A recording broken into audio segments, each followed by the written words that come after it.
Hello everyone, welcome to my channel. जैसे कि हमने लास्ट पार्ट में देखा था, युआन जो रहता है वो हान के लिए ब्रेकफास्ट लेने के लिए चला जाऊंगा ऐसा करके बाहर निकल जाता है। तो आगे का पार्ट शुरू करते हैं। तो हमें मॉर्निंग में क्लास रूम के कैंटीन को दिखाया जाता है। तो वो लोग कैंटीन में रहते हैं। तो ना फैंगजाओ उसको देख लेता है युआन को कि उसके हाथ में कॉफ़ी है। तो सोच में पड़ जाता है क्या युआन के हाथ में कॉफ़ी है और वो किधर जा रहा है। और फिर वो देखता है कि वो युआन हान मतलब हान के साथ जा रहा होता है। तो वो सोचता रहता है क्या ये लोग कब एक दूसरे के क्लोज आ गए हैं, मतलब वो उसके लिए कॉफ़ी क्यों खरीद रहे हैं। और वो बहुत शौक में हो जाता है। दूसरे साइड युआन जो रहता है वो हान के लिए कॉफ़ी लेके चला जाता है और हान को बोलता है कि लो ये तुम्हारे लिए कॉफ़ी है। तो हान बहुत शौक हो जाता है और उसका जो हान का दोस्त रहता है वो भी बहुत शौक हो जाता है। बट हान बोलता है कि थैंक यू इसके लिए। और उसका जो दोस्त रहता है वो बोलता है कि लियो लिन युआन, क्या तुम हमारे साथ नहीं खाना चाहोगे, हम दोनों साथ में मिलके खा सकते हैं। तो युआन बोलता है कि नहीं इसकी कोई ज़रूरत नहीं है। तो उसका दोस्त रहता है वो हान से कहता है तुमको नहीं लगता कि युआन का जो पर्सनालिटी है थोड़ा अजीब है, थोड़ा कोल्ड रहता है नहीं। पर देखो ना, यदि वो लड़की रहती तो कितनी प्रिटी दिखती, मतलब उसकी जो बॉडी जो फेशियल एक्सप्रेशन है या फीचर्स है वो कितने अलग हैं। ऐसा लगता है जैसे ये बहुत प्रिटी गर्ल रहती। यदि वो प्रिटी गर्ल रहती ना तो मैं उसको डेफिनेटली उसको मैं डेट करता। और उससे ना मैं कभी भी मैं उससे अलग नहीं रहता। बताओ, उसको कंपेयर कर रहा है क्योंकि उसकी जो फेशियल जो बॉडी का ना इसलिए वो ऐसा कंपेयर कर रहा है। बट हान का ध्यान कहीं और रहता है। तो उसका दोस्त बोलता है बताओ ना तुमको नहीं लगता कि वो बहुत प्रीति है, गुड लुकिंग है। तो हान कहता है कि हाँ, बट हम लोग इस बारे में डिस्कशन क्यों कर रहे हैं कि कोई लड़का अच्छा दिखता है कि प्रीति दिख रहा है कि नहीं दिख रहा है। तो उसका दोस्त बोलता है कि हाँ ये बहुत अजीब है, ऐसा लग रहा है कि हम लोग गे हैं। तो हान बस युआन को देखता रहता है, बोलता है कि हाँ वैसे तो तुमने सही कहा था कि वो गुड लुकिंग तो है। तो जैसे ये गुड लुकिंग सुनता है उसका दोस्त बहुत सरप्राइज हो जाता है। और हमें दूसरे साइड जाओ हान और युआन को दिखाया जाता है। सब पर जाओ बहुत गुस्सा को बोलता है कि बताओ, तुम सच बताओ, तुम दोनों का चल क्या रहा है हाँ, और तुम मुझे सच सच बताना इस बारे। तो युवान बहुत पोलाइटली बोलता है अरे तुम क्या बातें कर रहे हो और इस तरह से बातें मत करो, तुम अपना पहले सूप ड्रिंक करो ठीक है। और फिर जाओ हाँ तो बहुत गुस्से में रहता है। फिर वो बोलता है कि हाँ वैसे भी मैं तुम्हें नोटिस कर रहा हूँ, तुम स्ट्रेंज मतलब दिख रहे हो, बोल रहे हो और अजीब से बर्ताव कर रहे हो। तो युआन कहता है देखो, तुमने कहा नहीं था कि तुम मुझे नए दोस्त बनाने चाहिए, तो बस क्या मैं बस नए दोस्त बनाने की कोशिश कर रहा हूँ। तो जाओ हान को बहुत बुरा लग जाता है, वो अपने दिल को अपने शर्ट को थोड़ा स्कॉच करते बोलते हैं कि नहीं ऐसा बिल्कुल नहीं हो सकता, मतलब मैं बस चाहता था कि तुम नए दोस्त बनाओ, पर इस तरीके से तुम मुझे ट्रीट करो बिल्कुल नहीं, ऐसा बिल्कुल मत करना तुम। और फिर वो देखते हैं कि जाओहान का ऑलमोस्ट जो ब्रेकफास्ट रहता है वो ख़त्म होने वाला रहता है, पर ईमान का तो स्टार्ट भी नहीं हुआ रहता है। तो जाओहान बोलता है कि देखो, यदि तुम ऐसे ही खाओगे ना तो मुझे नहीं लगता कि तुम्हारी बॉडी वॉडी आएगी। तो तुम थोड़ा सा अच्छे से अपना जो रहता है ब्रेकफास्ट उसको कंप्लीट करो। तो ईमान बोलता है उसको घूर के कि हाँ, तुम तो ऐसे बोल रहे हो जैसे तुम्हारी बॉडी बहुत आ गई, इतने सारे मीट खाते हो पर तुम्हारी बॉडी तो बिल्कुल नहीं आई है। तो इसमें जावन बोलता है कि क्या बात करो, देखो मेरे डोले शोले बन रहा है ना। तो युवान उसको बस और टीस करने के बोलता है कि देखा तुमने यू हान का बॉडी देखा है, वो कितना मस्कुलर है, मतलब उसकी जो बॉडी है बहुत अच्छे से ग्रो हुई है, उसके एब्स कितने आए, जबकि वो तुम्हारे जितना मीट भी नहीं खाता, वो लिमिटेड खाता है उसके बावजूद भी। तो जावन तो गुस्से में बोलता है ये क्या बातें कर रहे हो, क्या तुम्हें कैसे पता चल गया, क्या तुमने उसको टच करके देखा है, तुमने उसको ऐसे देखा है, शर्टलेस देखा है। और फिर वो बहुत फ्रीज हो जाता है बोलते बोलते।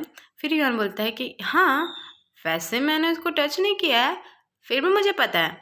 और वो बस फ़ोन देखता रहता है और फिर उसको इमेजिन कर रहता है कि हाँ वैसे दे तुमने नोटिस नहीं किया कि उसके 8 एप्स हैं और वो भी कितने हार्ड हैं। तो उसकी बॉडी के बारे में बता रहा है। फिर जाऊँ हान उसको ना ब्लिंक करता रहता है कि पीछे देखो, बट वो देखता नहीं रहता। बोलता है कि फैंग जाओ, मुझे लगता है ना कि तुम्हें अपनी बॉडी पे थोड़ा फोकस करना चाहिए, ध्यान देना चाहिए। और वैसे भी तुम्हें किस टाइप की इशारा कर रहे हो, तुम्हारे आंखों में कुछ चला गया है क्या, बताओ मुझे। तो वो पीछे देखता नहीं रहता है। और फिर हाना उसके सामने को जो रहता है सोडा उसको रख देता है। तो वो जैसे ही देखता है कि सोडा है और वो हान का हैंड है तो बहुत सरप्राइज और शॉक हो जाता है। तो हान बोलता है कि थैंक यू, तुमने जो मेरे लिए हेल्प की है और तुमने मेरे ब्रेकफास्ट में जो कॉफ़ी दी है उसके लिए थैंक यू। जैसे ये सुनता है तो उसके तो होश ही उड़ जा रहते हैं। युवान के उसके कुछ बोलता ही नहीं, स्पीचलेस हो जा रहता है। तो हान का जो फ्रेंड रहता है बोलता है कि हाँ, वैसे तुमने सही कहा कि हमारा जो हान है उसकी बॉडी बहुत ही स्ट्रांग है। और ये तुम्हें पता है अभी अभी इसने ना जो लास्ट वाला रिकॉर्ड है ना उसको तोड़ दिया। बहुत ही अच्छा पुशअप करता है। तो यदि तुम भी अपनी बॉडी बहुत अच्छे से करना चाहते हो तो तुम भी क्यों ना हम लोग के साथ बास्केटबॉल ज्वाइन करो और तुम भी प्रैक्टिस करो, मतलब क्या पता है तुम्हारी बॉडी अच्छी हो जाए। और वो ना युवान को टच करने वाला रहता है, तो जैसे ही दिखते हैं तो हान बहुत गुस्सा हो जा रहा था और उन दोनों के बीच में आके खड़ा हो जाता है, ब्लॉक कर देता है और अपने दोस्त को बोलता है कि चलो हम लोग कब लंच के टाइम पे मिलेंगे क्योंकि अब हम लोग को क्लास जाना है, ठीक है। और फिर वो लोग क्लास के लिए अपने अपनी क्लास के लिए निकल जाते हैं। और जैसे ही क्लास ख़त्म होता है और युवान के हमें क्लासरूम के बाहर कुछ बहुत सारी लड़कियां जो रहती है वो गॉसिप करते रहते हैं कि देखो ना लियोलिन युवान कितना हैंडसम है, कितना प्रिटी दिखता है, कितना कूल है वो। तो दूसरी लड़की बोलती है कि नहीं, मुझे लगता है कि वो नहीं शिया यानी कि उसकी गर्लफ्रेंड है वो भी राइट नाउ, तो वो उससे मिलने आया होगा। तो बाकी सब लड़कियाँ बहुत उसके लिए चेयर करते रहती कि वो कितना हैंडसम है। और ये सब ना हान सुनता रहता है और फिर वो डोर के से देखता है तो लिटरली वहाँ पास युआन रहता है। तो बोलता है कि ये यहाँ क्या कर रहा है। और हमें जो उसका जो फ्रेंड रहता है आप लोग को पता ही होगा, रेन्यू, जो जिसने उसको किस किया था वही है। वो बोलता है कि चलो ठीक है हम लोग साथ में चलते हैं। तो वापस से देखता है जब हान, तो युआन और उसकी जो गर्लफ्रेंड है वो दोनों बात करते रहते हैं। तो उन दोनों के बात करते देख के वो वहाँ से चला जाता है। उसको बहुत बुरा फील होता रहता है उन दोनों को साथ में देख के। तो मैं दूसरी साइड उसकी जो गर्लफ्रेंड रहती है उससे युआन कहता है कि हाँ चलो ठीक है मैं तुमसे बात करना चाहता हूँ। तो उसकी गर्लफ्रेंड बोलती है कि ठीक है हम यहाँ नहीं बात करते हैं, कहीं और बात करते हैं। फिर वो लोग कैफ़े में आ जाते हैं जहाँ पर से उसकी गर्लफ्रेंड जो रहती है सोचती रहती है शिया कि हाँ अब ये सच में फाइनली सब खत्म होने वाला है। और युवान वहाँ पास आके उसके लिए कुछ ऑर्डर किया रहता है, कोक और कुछ स्वीट्स उसको रख देता है। तो जैसे वो सब देखती तो शिया बोलती है कि ये कितना वियर्ड बात है ना, मतलब इसको सब पता है कि मैंने फ़र्स्ट टाइम यहाँ पास क्या ऑर्डर किया था, पर इसे ये नहीं पता है कि मैं इसे कितना प्यार करती हूँ। मतलब ये सब जानता है पर ये कितना अजीब सा एक्टिंग करता है, जैसे ये मेरी केयर कर रहा हो, जबकि एक्चुअली में ये कभी मुझे केयर नहीं करता है।